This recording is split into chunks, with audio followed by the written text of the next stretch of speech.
muchos juegos, aprendizajes y travesuras.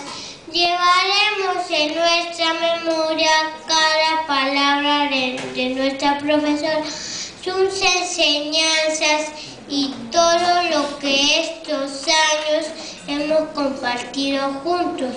Reímos, bailamos, lloramos y aprendimos a valorar y a respetar a Dios y a nuestra familia.